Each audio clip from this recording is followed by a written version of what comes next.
एल्विश यादव हाल ही में अपने एक नए केस को लेकर काफ़ी चर्चा में बने हुए हैं। ये केस तो आप सब जानते ही हैं कि पार्टी में स्नेक लाने को लेकर जो है एल्विश यादव पर इल्ज़ाम लगा है कि ये जो है स्नेक्स की अदला बदली करते हैं, यानी कि पार्टीज़ में पहुंचाते हैं। इसके बाद एफआईआर दर्ज जो है एल्विश यादव के ऊपर हो चुकी है। पर इसी के साथ जो है एक रिपोर्टर है अर्नब गोस्वामी जो है एल्विश यादव के पीछे बुरी तरह से पड़ गए हैं। वो कह रहे हैं कि पार्टी में एल्विश यादव गए थे और वहाँ पर ये स्नेक्स लेकर गए हैं, वेपन्स लेकर गए हैं, ये सब बातें जो है वो बोल रहे हैं। इसी को लेकर जो एल्विश यादव भड़क गए हैं। एल्विश यादव कह रहे हैं, अरे भाई मैं तो तुम्हें बहुत अच्छा रिपोर्टर समझता था, तुम तो बड़े बकवास रिपोर्टर निकले। अब तक तो मैं तुम्हारे सपोर्ट में खड़ा रहता था, पर अब तुम्हारी ये बातें सुनकर मुझे एक ही बात नहीं समझ में आ रही है, तुम घर से होमवर्क नहीं करके आते क्या? तुम ये क्या बोल रहे हो कि पार्टी में अरे कौन सी पार्टी में गया मैं, ये तो मुझे समझ में नहीं आ रहा। इतनी बार बता चुका हूँ, ये वीडियो कब पुरानी है, 6 महीने पहले की है। ये मेरे एक म्यूजिक वीडियो की वीडियो है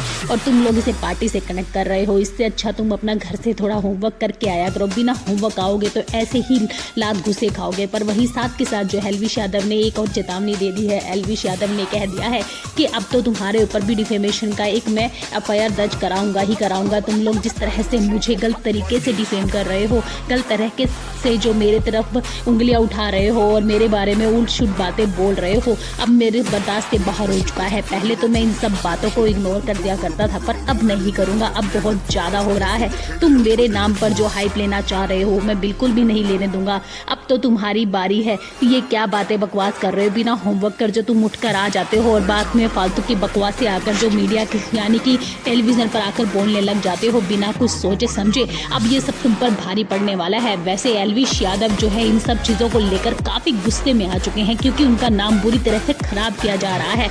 और वो आए भी क्यों ना, क्योंकि इस तरह के इल्ज़ाम जो उन्होंने किया ही नहीं, उस तरह के इल्ज़ाम वो क्यों सहन करेंगे? और ऐसे इल्ज़ाम लगाना सही भी नहीं लगता है जब तक कोई पुख्ता सबूत ना हो। यहाँ तक कि पुलिस वालों ने भी कह दिया है कि एफआईआर दर्ज होने में और उसके बारे में पुख्ता सबूत मिलने में फ़र्क होता है। एफआईआर तो पता नहीं कितने लोगों की दर्ज हो जाती है, पर जब तक सबूत सामने नहीं आता हम किसी को भी लेकर कोई भी बातें नहीं करते, ना ही उसे पकड़ते हैं। पर बार में एक ही बात सामने आ जाती कि भगोड़ा एल्विश यादव, अरे वो कहाँ भागा है? कहीं भागा नहीं है, वो तुम्हारे सामने ही खड़ा है और तुम्हारे मुंह पर ही अब सब जवाब देगा। और उसने पहले भी कहा था कि जब भी ज़रूरत हो तो वो हमेशा आ जाएगा। फिलहाल तो एल्विश यादव जो है रिपोर्टर अरुण गोस्वामी पर भड़क चुके हैं।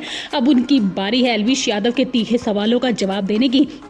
अब देखते हैं कि एल्विश यादव की इस बात का अरुण गोस्वामी क्या जवाब देते हैं। फिलहाल तो एल्विश यादव जिस रिपोर्टर के बारे में इतनी तारीफ कर रहे थे, अब उनके अगेंस्ट जा खड़े हुए हैं, क्योंकि उनकी जो है गलत बातें बोली जा रही हैं, उनको लेकर गलत उन्हें डिफेम किया जा रहा है। आप सब एल्विश यादव के सपोर्ट में कितने देर खड़े हैं और क्या आप सब एल्विश यादव को लेकर कुछ कहना चाहेंगे? कमेंट सेक्शन में ज़रूर अपनी राय बताइएगा। फिलहाल साथ के साथ एल्विश यादव जो इस केस में बुरी तरह से फंसे हैं, अब एल्विश यादव डटकर खड़े हैं इसका सामना करने के लिए।